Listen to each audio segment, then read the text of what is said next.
arrows. Before we go to the examples, I want to give some skills. What are the arrows which are indicating that cycle represents? Now, we have this arrow. The arrow which is pointing upward. This represents endothermic process.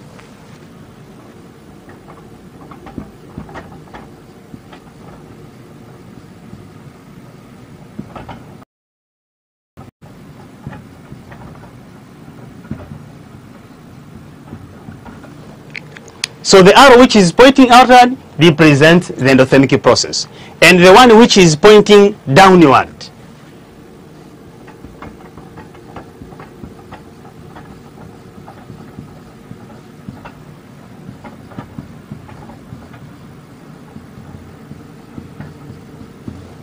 so when you see the arrow pointing downward, that means that process is exothermic.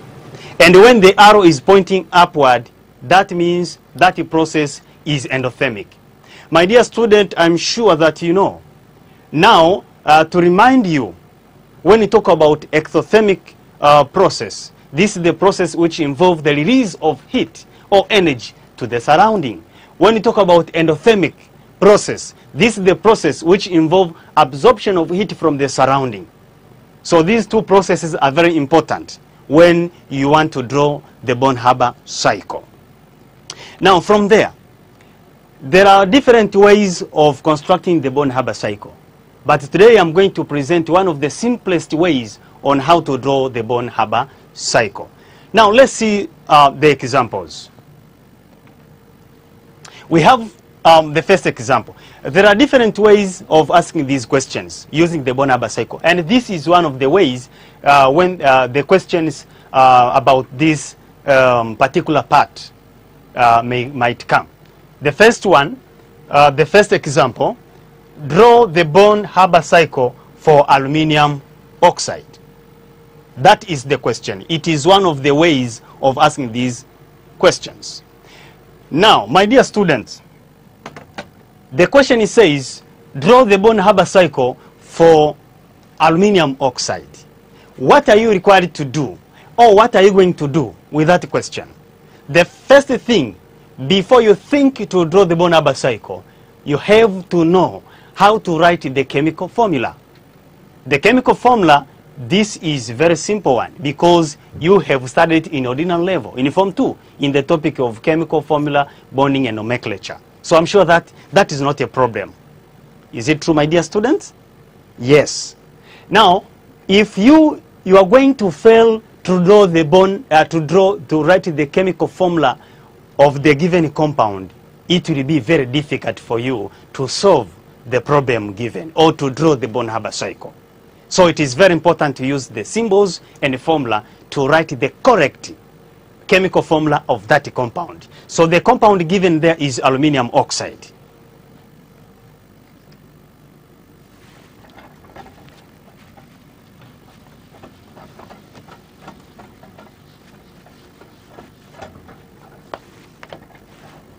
The compound is aluminium oxide.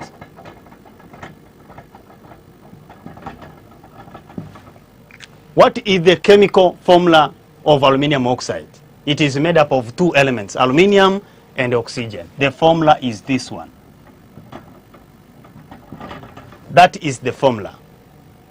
Now, in that formula, so if you have already written the formula, what to do? What is the next step?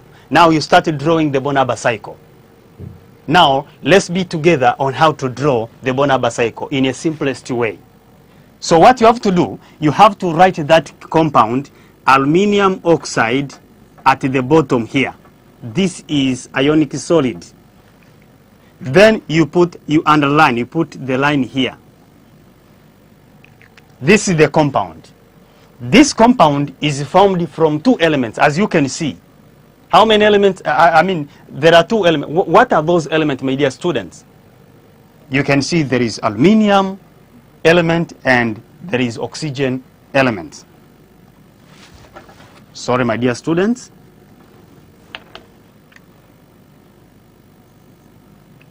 So we have aluminium and we have oxygen.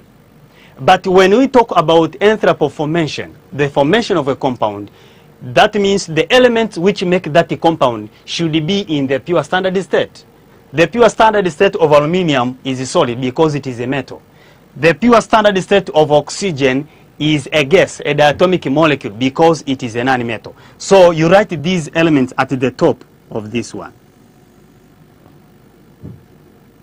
The arrow will point downward. Why? Because the enthalpy, the information of aluminium oxide is exothermic process. That's why the arrow is pointing downward.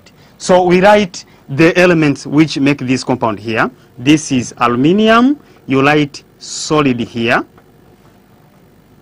and followed by oxygen gas.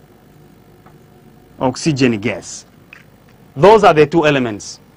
Now from there you balance the equation, because these are reactant and this is the product. It is very important for you to balance. If you don't balance, you are going to get the trouble when you are going to make some calculation. So it is important for you to balance the equation. When you balance, here we have 2 aluminium, so you put 2 aluminium here. And the oxygen, here we have 3 gaseous atoms of oxygen, and here we have 2. What you are going to do, you put 3/2 there. So the equation is balanced. So what is the name of this one? We can write because this is the enthalpy of formation. It is not good to write the whole words here, but we can use the symbols. We can say the enthalpy of formation. That means that is the enthalpy of formation of this compound. Now, after we have given the elements which make this compound and the compound as well, the next step, because there you have the metal and non-metal. Now, this is the ionic compound. You have to get the cation and the anion. The cation from the metal, that is aluminium, and the anion from the non-metal, that is oxygen. Therefore, from there, how cation is formed? Aluminium metal forms the cation by losing electrons. How many electrons are lost? How many electrons are lost from aluminium? Maximally 3 electrons are lost from aluminium in order for the aluminium to acquire the noble gas stable structure. I'm sure that you have studied this one, my dear student, and I hope that we are together and remember it. So here, before we go to the ionization process, we have to convert the solid aluminium metal into gaseous form. Now here, the conversion, it is purely endothermic process. So aluminium, we have 2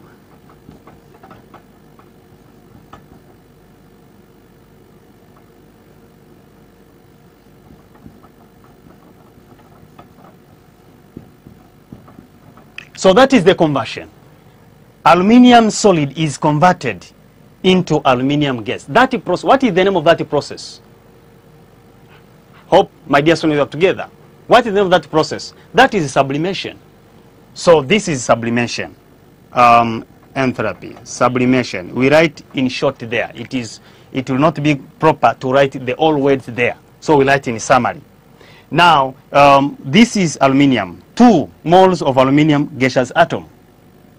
And here we have 3/2 moles of oxygen gas. So after we have sublimated or atomized aluminium, now the next step is to ionize the aluminium metal.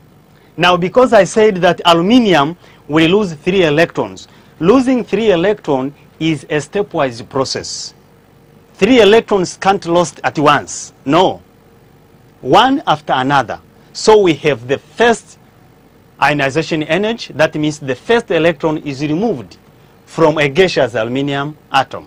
We have the second ionization energy. That means the second electron is removed from a gaseous aluminium ion. We have the third ionization energy. That means the third electron is removed from a aluminium dipositive ion. Now,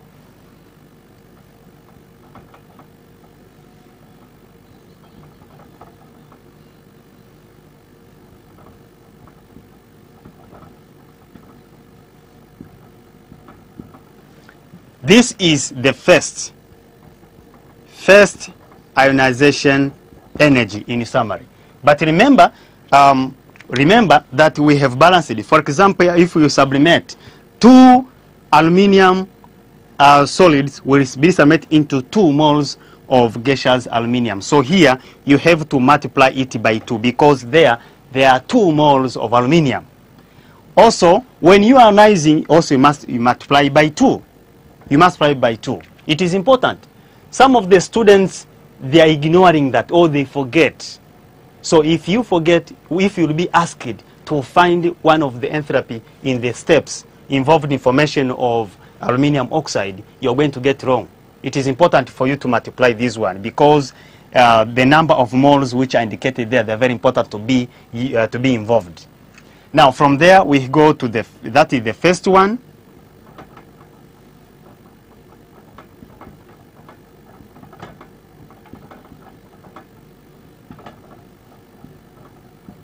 This is the second ionization energy times 2. 2 times second ionization energy. We go to the third one.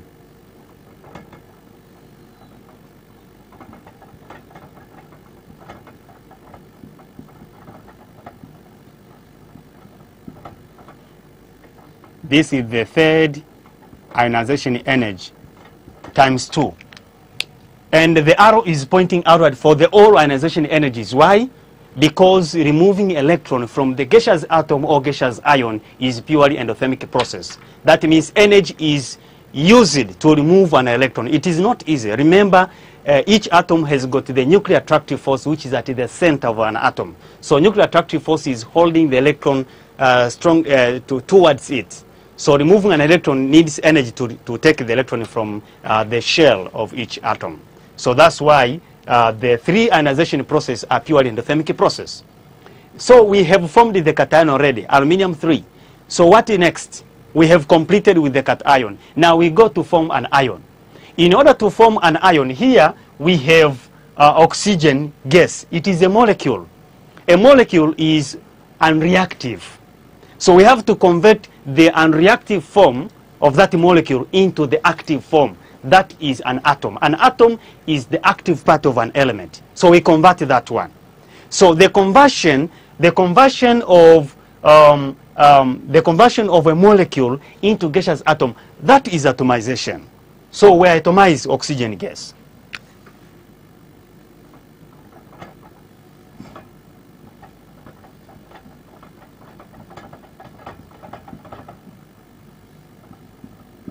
Now remember, these 2 will cancel. 2 and 2 will cancel. So you're going to remain with 3 there. With 3 there. Remember, the number that is here should also be present here. It is important for you to remember. If you miss here, if you are told to calculate anything, you're going to miss everything. So it is important. The number which is present on the atoms which are present at the compound should also be present at this particular point. So this is atomization energy. Atomization energy in short. But there are 3 gaseous atoms of oxygen. So here you multiply by 3 because there are 3 there. So we have atomized oxygen. Now we have the atom. The atom is the active part. Is the one which gains electron for the case, because this is non-metal. In order to make an ion is a negative charged particle. So because oxygen is a non-metal, it gains electron. How many electrons can be gained by oxygen atom, my dear student? I'm sure that you know. In order for the oxygen atom to acquire the noble gas stable structure, it must acquire, or it must gain 2 electrons. So we go to ionization process. Now the first electron, when it is added to a gaseous atom of oxygen, that process is purely exothermic process. So the arrow will go downward.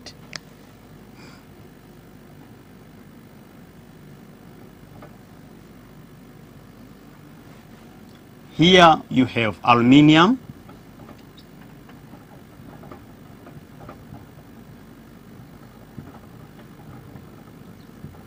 That one.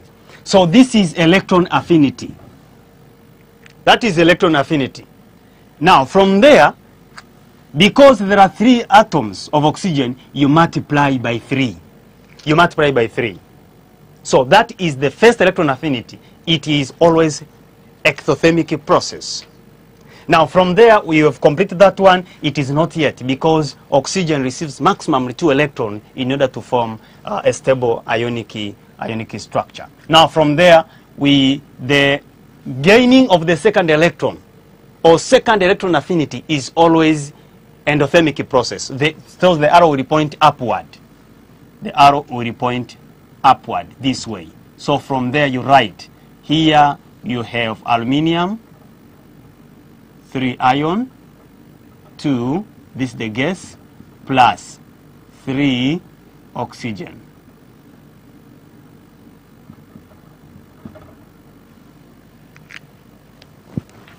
Sorry, my dear students.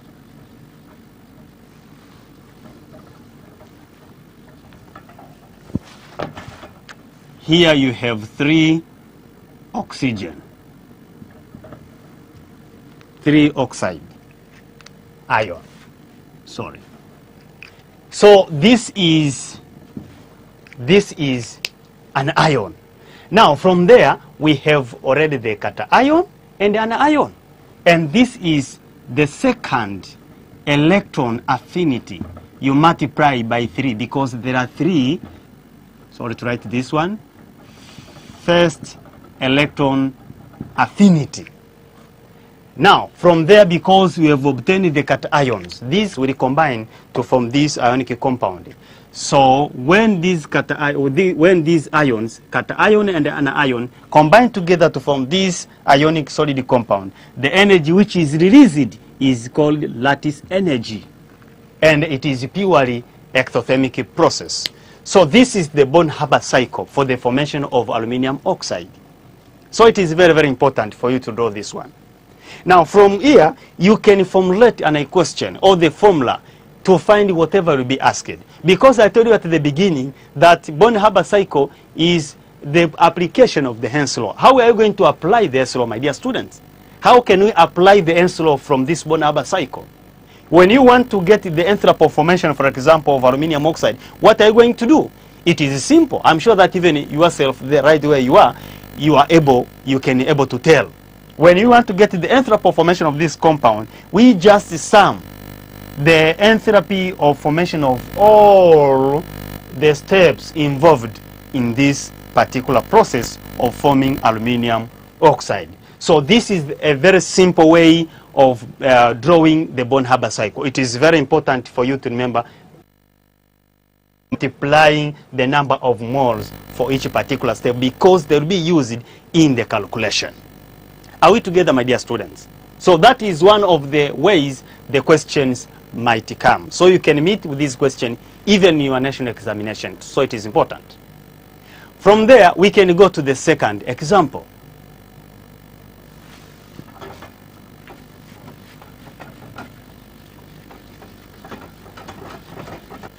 Now, my dear students, welcome to the second example. The second example is here. Second example says, using the Born-Haber cycle, determine the lattice energy of magnesium chloride, given the following data. The first data, the enthalpy of formation of magnesium chloride is negative 876.3 kilojoules per mole. The second one, atomization energy of magnesium metal is positive 54.8 kilojoules per mole. You have the first ionization energy of magnesium is positive 502 kilojoules per mole. You have the second ionization of magnesium is positive 1005 kilojoules per mole. Atomization energy of chlorine molecule equals to positive 138 kilojoules per mole. Electron affinity of chlorine is equal to negative 286.5 kilojoules per mole. So, my dear student, that is the second way these questions relating to Born-Haber cycle might come. So, when you are asked such kind of example, what are you going to do? It is very simple to solve those problems. It is very simple. Now, when you ask those questions, do not rush to solve the problem. try to think what first is required. Now, before you make any calculation, the skills of this problem, first you have to draw the Born-Haber cycle. That is very important, because the Born-Haber cycle will lead you to calculate the enthalpy, the lattice energy. If you rush to solve the given problem, you might end up getting wrong answers, because in the given equation you might use one of the data which is not required, but the Born-Haber cycle will give you the correct steps of solving or finding the lattice energy. So let's go together to solve that problem on the board. The formula, we have first to write the formula of the compound. The compound is magnesium chloride.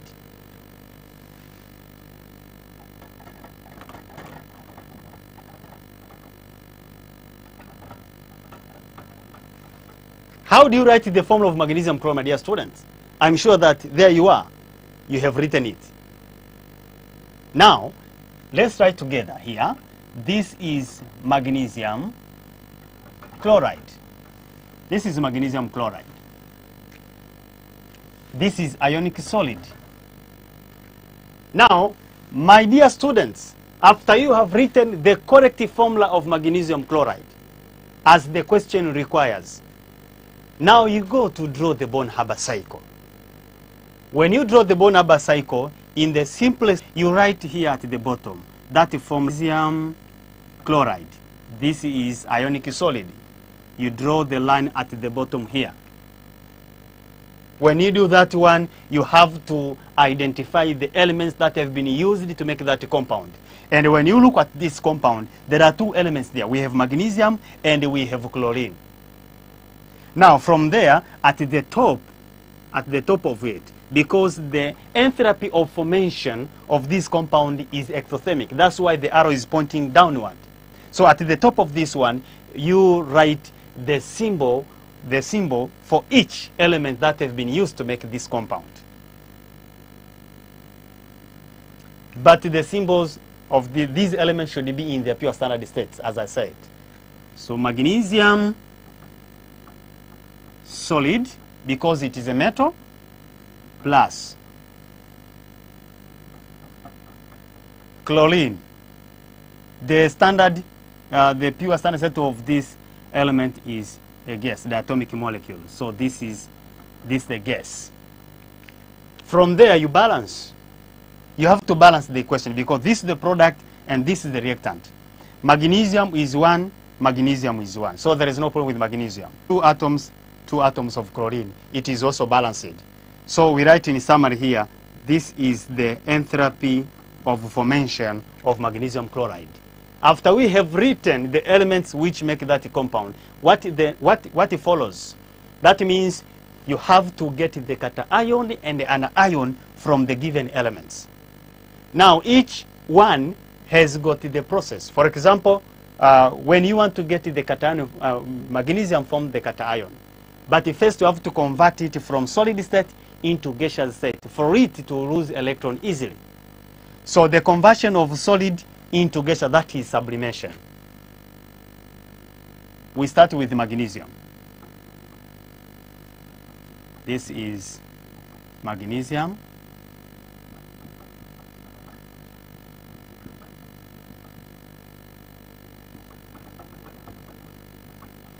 The enthalpy of sublimation of magnesium.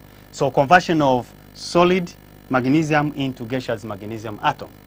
So from there, as I told you, we start with the metal. When we finish with the metal, we go to the non-metal. So what follows is the ionization process. How many electrons are lost by magnesium? I'm sure that you can tell me the maximum number of electrons that magnesium element can lose in order to acquire the stable noble gas configuration. I'm sure that you can be able to tell 2 electrons maximally can be lost. Now, losing 2 electrons, it is a stepwise. So the first one,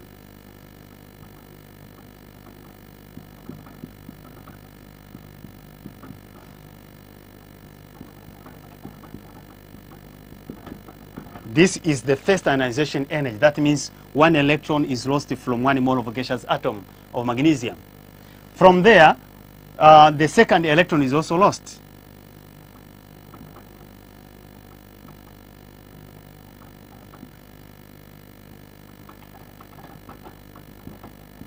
This is the second ionization energy of magnesium. That means one electron is removed from 1 mole of a gaseous magnesium ion.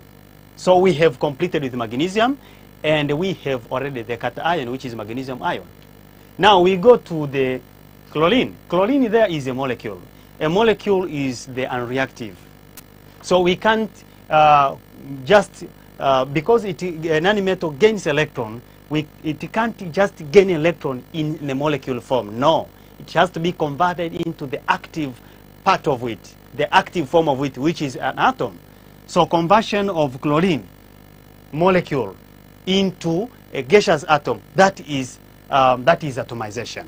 But here, because there are two chlorine atoms, now here we are going to get 2 moles of gaseous chlorine atoms. So here we are going to have 2 magnesium ion plus 2 chlorine gaseous atom. Now, my dear student, there is a challenge to some of the students because they fail to differentiate. What is this? Is it an atomization or dissociation? Remember, in atomization, when you study it in a class, atomization, 1 mole of gaseous atom is formed from a molecule. But in dissociation, 2 moles of gaseous atoms are formed from a molecule. So when you look here, there are 2 moles of chlorine gas which are formed. So automatically, this is dissociation energy, not atomization. If you write atomization here, that means you have to multiply by 2 because 2 atoms of gaseous chlorine are formed. So it is important for you to remember. Now, from there, we have atomized the chlorine atoms. Now we have to form an ion. This chlorine atom, because it is a nanometal, it gains electron. But how many electrons can be gained by a chlorine atom? It is only 1 for it to acquire the stable noble gas configuration structure. So gaining 1 electron is purely exothermic process. That's why the arrow points downward.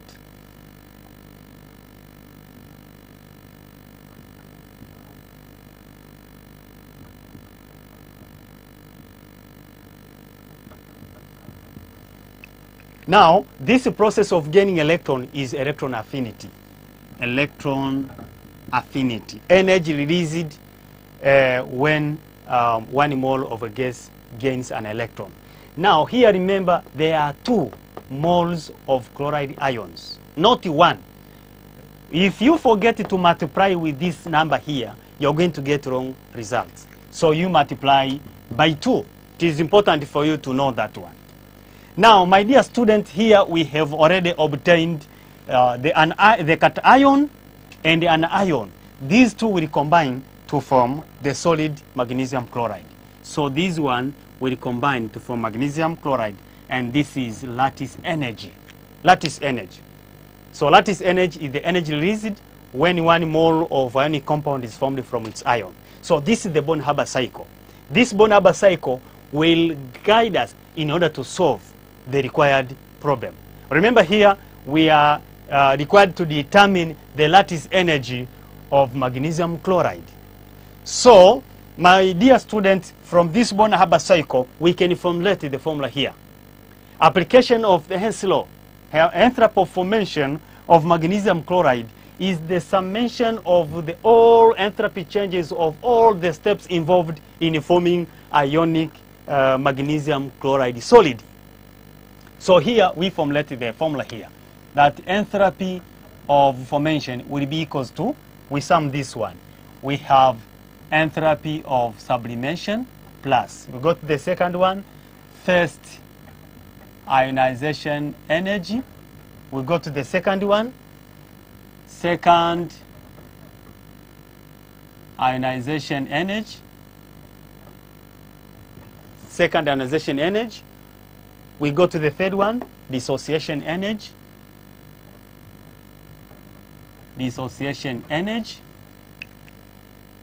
We go to another one, electron affinity times 2. It is important to remember. Electron affinity times 2. Then we'll finish with the last one, lattice energy. That is the formula to use. What are you required to find? The lattice energy. But before you do anything, the question comes, do you have all the data as given? Yes, we have the data. They are already there. Now, because they are already there, now we have to analyze some of the issues. One, when you talk about the dissociation energy, is the dissociation energy given in this question? No, there is no dissociation energy there. But we can obtain dissociation energy. How can you obtain dissociation energy, my dear students? This is where some of the students are failing. That's why I told you, before you make any calculation, you have to draw the Born-Haber cycle. In the given equation, you are given the atomization energy of chlorine. But in the Born-Haber cycle, which is the correct way of solving this problem, dissociation energy is needed. So you have to follow the Born-Haber cycle. Now, my dear student, how to determine the dissociation energy? Let's determine this one. Dissociation energy, as I told you, is equal to 2 times atomization energy. 2 times atomization energy. Now, because we have the data there, we can just multiply to get so that we can substitute all these values into the given formula. So dissociation energy will be equal to 2 times.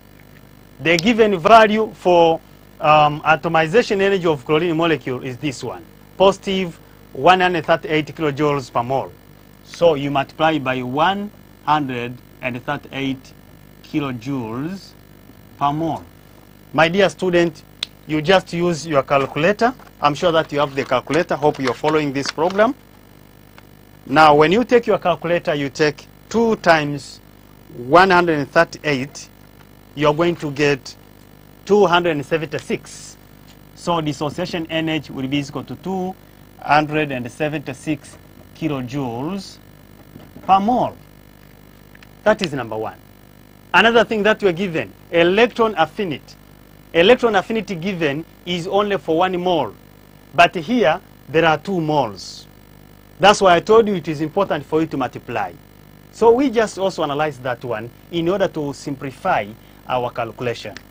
So electron affinity will be equal to 2 because there are 2 moles of chloride ions there. You multiply by the given value, which is negative 286.5 kilojoules per mole. When you use your calculator to find that one, 2 times negative 286, you are going to get electron affinity will be equals to negative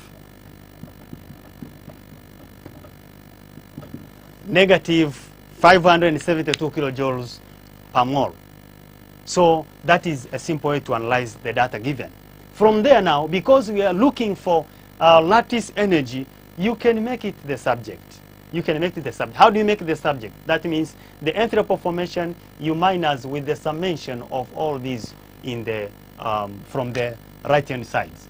So here, the enthalpy of formation minus bracket, take this one, enthalpy of sublimation plus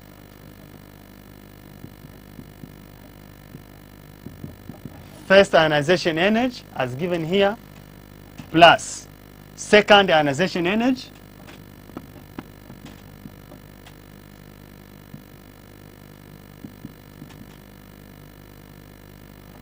plus dissociation energy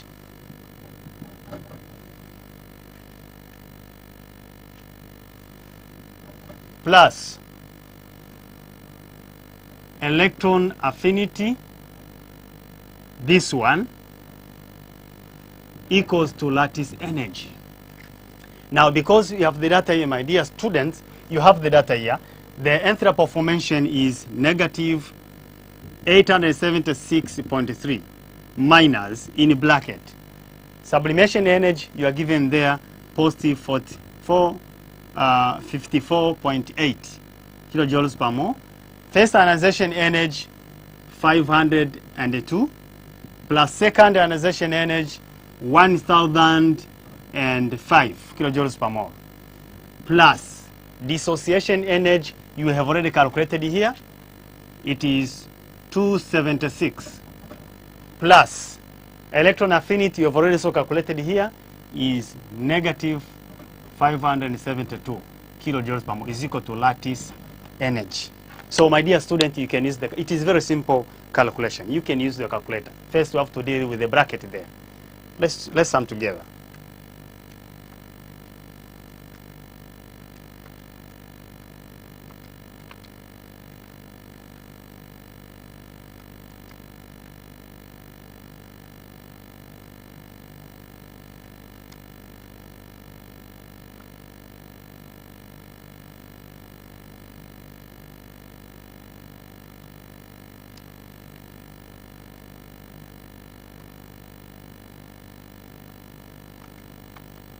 Now, my dear students, after making that calculation, you are going to get negative 2,142.1 kilojoules per mole. This equals to lattice energy.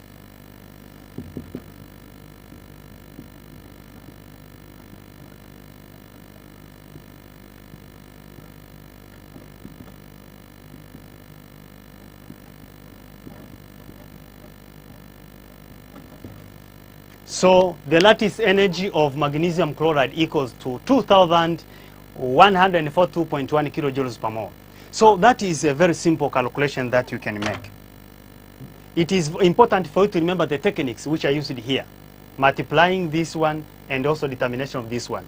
Remember, in the question we are given the atomization energy, but in the Born-Haber cycle, the dissociation energy is required. So it is important for you to remember that one. I hope, my dear students, we are together. That is the second way when these questions might come. From there, my dear students, we can go to the third example.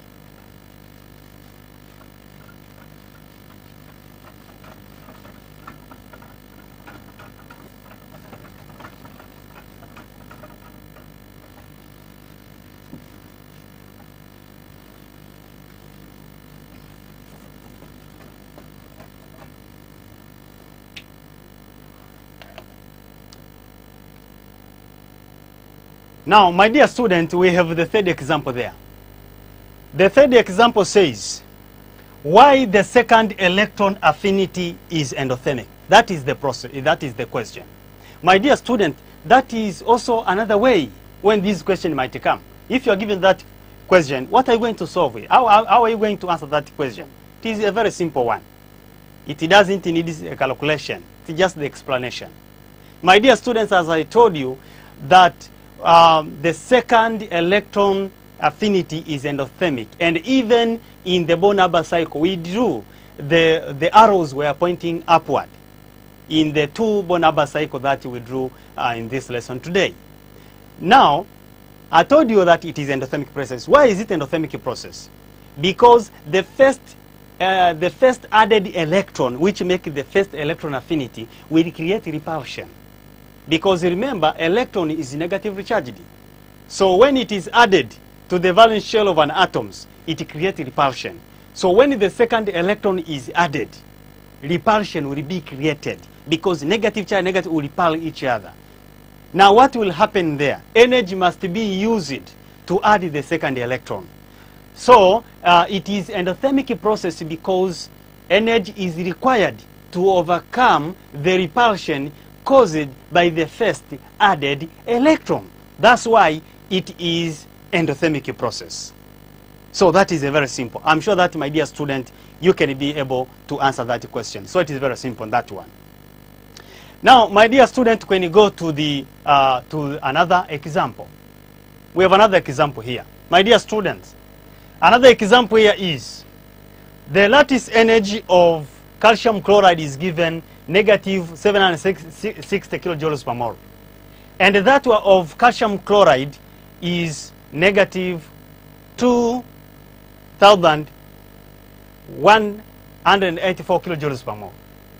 Which compound or crystal is stable than the other? Give a reason for your answer. Now, my dear student, that is another way. Sometimes you can be asked to compare the stability of the given compound by using lattice energy. Not only lattice energy that can be used to compare the stabilities of the compound, but also the enthalpy of formation can be used.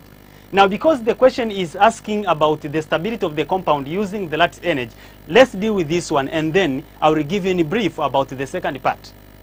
When you are given the compound, that one you are given, in this example 4, you are given calcium 1 chloride. The enthalpy is negative 760 kilojoules per mole. The second one is calcium 2 chloride, is negative 2084 kilojoules per mole.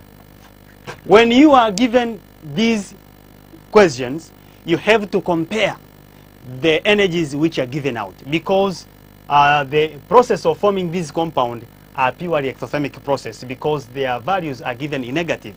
The enthalpy changes are given negative, so they are ectothermic. Always highly ectothermic compound, which are indicated by more negative enthalpy of formation, are highly stable, because the large amount, when the large amount is given out to form a solid ionic compound, that means that compound is very stable. So when you compare the two compounds, calcium chloride, calcium 2 chloride, is formed with a large amount of energy released by forming this ionic compound. So this calcium 2 chloride will be stable as compared to calcium 1 chloride, because a large amount of energy is released when forming this compound. So it is very simple when you are dealing with these problems. So calcium chloride is more stable. The reason is that it is highly ectothermic compound, because it is formed by a large amount of energy released, so it is energetically favorable.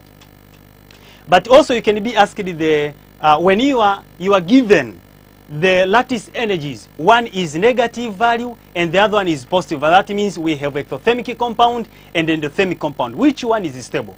Always ectothermic compound are stable compounds. Now also we can be given two endothermic compounds. That means both values have positive values. Now which compound will be stable than the other? When you meet with such kind of question, the one which is less endothermic, that means with less positive, will be more stable. The one with the highly positive or highly endothermic will be less unstable. So, my dear student, these are different ways of asking this question. And this topic is applied in our daily life. For example, respiration process. We are taking food. The food is digested. The end product of digestion is absorbed into the cells. Oxidation of the end product of digestion in the cells. Energy is released. That energy which is released enables us to do our activities. We are going to the farm, we are studying, we are doing activities. That is one of the real application of this topic. But also, for example, cars, moving cars, machines, in industries, wherever, burning combustion of the fuels in the engines, which enables the car to move, or the engines to operate, I mean the machine to be operated.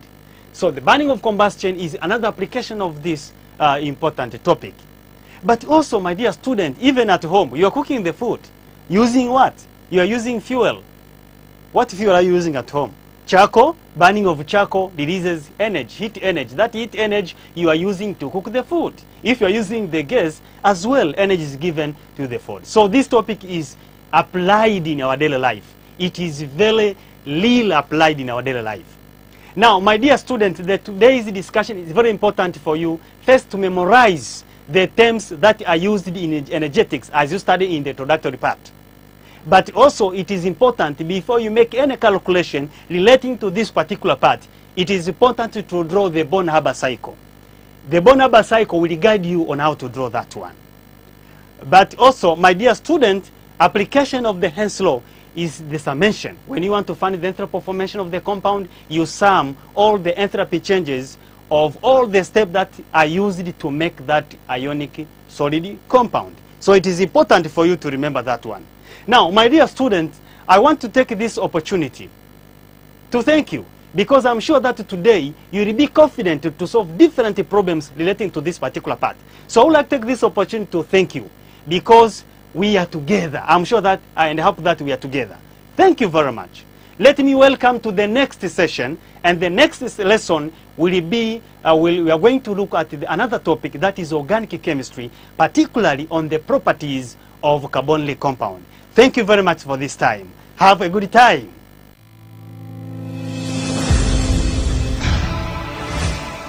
Kipindi cha darasa online kimeletwa kwenu na Chuo Kikuu cha Sauti Mbeya. Alhamisi hii katika kipindi cha Tunatekeleza, tupo mkoani Manyara. Tutakupitisha katika miradi inayotekelezwa na serikali ya awamu ya 5 katika halmashauri 7 za wilaya 5 zinazounda mkoa. Manyara ya leo si Manyara ya miaka 6 nyuma iliyopita. Ukitembea utaangalia, utaona mambo makubwa mengi yamefanyika kwenye sekta ya afya, kwenye sekta ya elimu, kwenye sekta ya miundombinu, sekta ya umeme. Kila kona mambo ni makubwa na mambo ni mazuri sana yamefanyika. Rais alituahidi atupita na hapa, akasema daraja hili atatengeneza. Hatukuamini. Lakini leo hii tumeamini kwamba daraja lipo na watu wanapita kipindi chote. Hapa mazingira yetu tuliyomo hamna nyumba za kupanga mtaani. Hivyo imepunguza adha ya walimu kukaa mbali na maeneo ya shule. Ni Alhamisi hii katika kipindi cha Tunatekeleza, kuanzia saa 3:30 usiku hadi saa 4:30 usiku hapa TBC1. Usikose.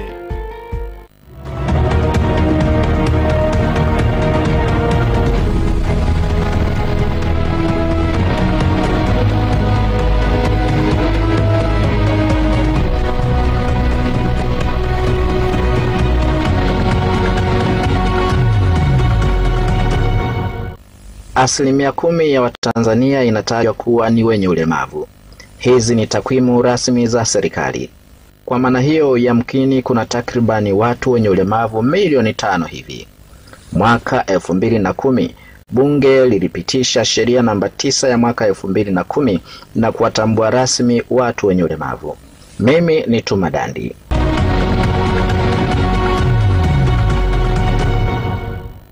Kuanzishwa kwa sheria hiyo pamoja na miongozo mingine inayowahusu Watanzania hawa waliolalamika kuachwa pembezoni kwa miaka ya zamani ni juhudi za serikali kuangalia kundi hili na kulipa pumzi za uhai.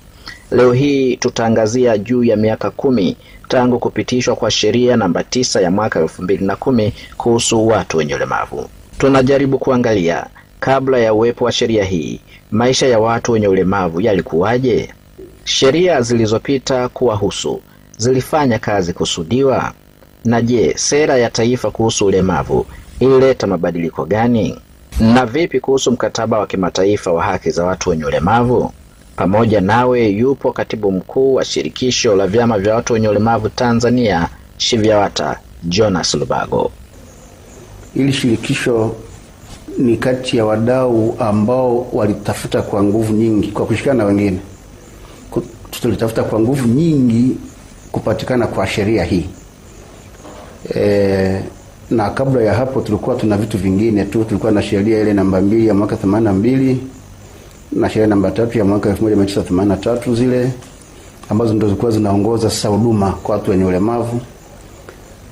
Lakini tulivyofika mwaka 2006, wakati huo sasa Umoja wa Mataifa kule ukapitishwa ule mkataba wa kimataifa watu wenye ulemavu, na nchi yetu ikaja ikasaini hapo 2007 na tukaridhia kwa 2009 na hatimaye kutengeneza sheria yetu wenyewe. Hiyo ilisema 2010. Ndio tukapata sheria sasa ambayo kwa sehemu ni takwa mojawapo la ule mkataba wa kimataifa kwamba nchi lazima ziweke nyenzo za ndani ya nchi husika ili ule mkataba wa kimataifa utekelezeke. Kwa hiyo nasema sheria hii, kwa sababu kama ukitazama imechukua vifungu karibu vyote vya ule mkataba wa kimataifa watu wenye ulemavu. Kwa hiyo lengo lake ni kutekeleza ule mkataba, lakini lengo kubwa zaidi kwa sababu imeziweka pamoja haki zote au nyingi tuseme za watu wenye ulemavu, basi haki hizo zote zinaangaliwa kwa pamoja na kutekelezwa kwa pamoja na wadau mbalimbali na serikali yetu ya Jamhuri. Sasa uliuliza maisha ya watu wenye ulemavu yalikuwaje? Lakini kama ninavyosema, maisha ya watu wenye ulemavu yalikuwa yanaendelea. Na utaona kuna vitu kama nilivyosema, zile sheria mbili, na tulikuwa tuna sera wakati huo, vilikuwa vinatolewa tu kwa namna ambayo hajajiratibu vizuri. Kwa sababu ukishakuwa na sheria mbili kwenye eneo moja la ulemavu, tayari hiyo ni challenge, ni changamoto. Kwa hiyo tulikuwa tuna hizo, lakini kwenye katiba yetu ya Jamhuri ya Muungano wa Tanzania imetuhakikishia Watanzania wote haki zetu kwa pamoja, kwa ule umoja wetu. Na unajua haki moja haisimami, lazima iungane na haki nyingine. Kwa hiyo katiba yetu imetuhakikishia haki sisi Watanzania wote. Kwa hiyo tulikuwa tuna hizo nyenzo zilizopo. Na tulikuwa tuna maisha mengine ambayo sheria hii kidogo imeyabadilisha au imewekea mtazamo tofauti. Kuna vitu tulikuwa tunavichukulia kwa mfumo ule wa hisani. Tulikuwa tuchukulie kama ni haki, tunaona ni hisani. Kabla ya hapo sheria yetu imebadilisha hapo, imetuondoa kwenye hisani, kwenye huruma, kwenye mtu kufikiria afanye ama asifanye, kwenye mtu kujiona akifanya anatimiza mapenzi ya Mungu na maisha yake ya baadaye. Kwa hiyo ilikuwa inategemea zaidi huruma ya mtu na imani yake kwamba anataka awe na maisha bora baadaye, au aje awe na maisha au yanayompendeza Mwenyezi Mungu kule mbele ya safari. Sasa sheria ujio wake kama ninavyosema imebadilisha mambo hayo yote. Kwa hiyo imeturudisha kwanza kwenye mtazamo wa haki, kutoka kwenye hisani, haki. Na kwa maana hiyo sheria mkabala wake inaotuletea ni Kiswahili approach, inatuletea mkabala wa haki, ile right based, lakini vile vile inatuletea mkabala wa kisosiolojia au wa kijamii. Hivyo ndio mitazamo miwili ambayo unaiona mle kwenye sheria. Kwa sababu sheria inapokuwa imeziorodhesha haki zote, kama mimi kama mtu mwenye ulemavu nina haki na haki zote zile kwa pamoja, basi naona hizo haki zangu naweza nikazidai kwa mujibu wa hiyo sheria, na zikatekelezwa, na ambaye anazivunja basi akapewa adhabu. Lakini inawaelekeza na wengine vile vile kuondoa vikwazo. Inazungumzia habari ya ufikikaji wa taarifa, wa habari, wa majengo, miundombinu na vitu mbalimbali.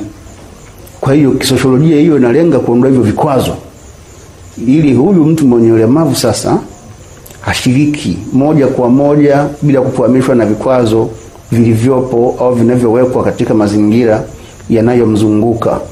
Inazungumzia ujumuishwaji katika masuala mazima ya siasa, kupiga kura, kuchagua, kuchaguliwa, kugombea, kuteuliwa, kwenye mambo yote hayo.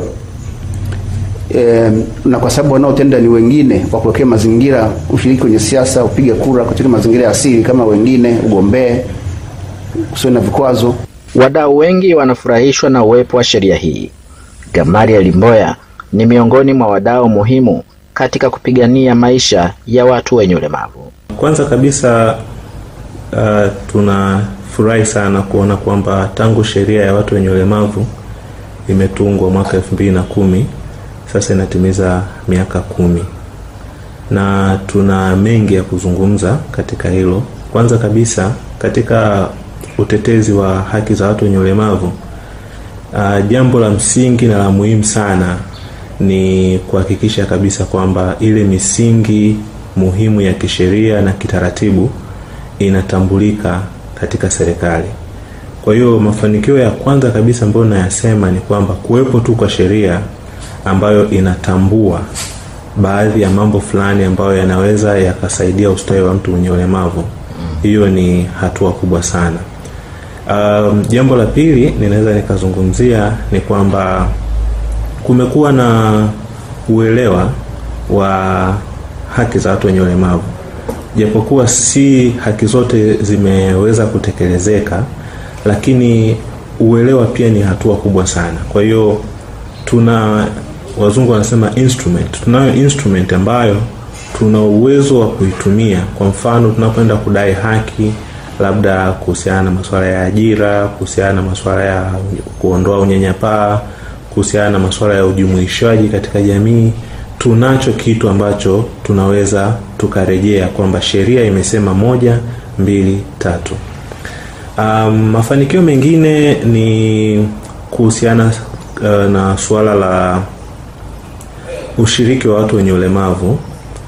Hivi karibuni kupitia sheria ya fedha ya mwaka 2018 imeweza kuelekeza halmashauri kuwa na kutenga asilimia fulani, nadhani ni 2% ya mapato ya halmashauri kwamba yaweze kutengwa kwa ajili ya watu wenye ulemavu. Kwa hiyo ni hatua kubwa, lakini bado kwa upande wa pili kama changamoto ni kwamba si watu wote wenye ulemavu wana uwezo wa kufikia hii fursa, aidha sasa kwa sababu tu ya kanuni zilizopo au miundombinu au kufikiwa na taarifa, kwa sababu pia watu wenye ulemavu wanapata mikingamo ya aina mbalimbali kutokana na aina za ulemavu walizonazo. Jambo lingine hasa kwenye hii awamu ya 5, tunamshukuru sana Rais, ameweza kuwahusisha watu wenye ulemavu katika nafasi za juu kabisa za uongozi. Tumeshuhudia tuna mabalozi wenye ulemavu, mmoja wapo namfahamu Dr. Abdalla Posi, tuna manaibu katibu wakuu wenye ulemavu, ndugu Amoni Mpanju, Dr. Ali Posi, na kuna daktari mwingine ambaye yeye yupo pale Wizara ya Elimu. Kwa hiyo hii inatupa matumaini watu wenye ulemavu kwamba tunaweza tukaaminika hata kwenye nafasi za uongozi, na kikubwa ambacho ninakifurahia zaidi kama mafanikio ni kwamba hizi nafasi hawajapewa kwa sababu tu labda wana ulemavu, lakini pia wanapewa kwa sababu wao wana sifa za kuweza kusimama katika hizo nyadhifa. Na kwa bahati nzuri hatujasikia hata mmoja ametumbuliwa, Mungu asaidie, lakini hizo ni maeneo ya mafanikio.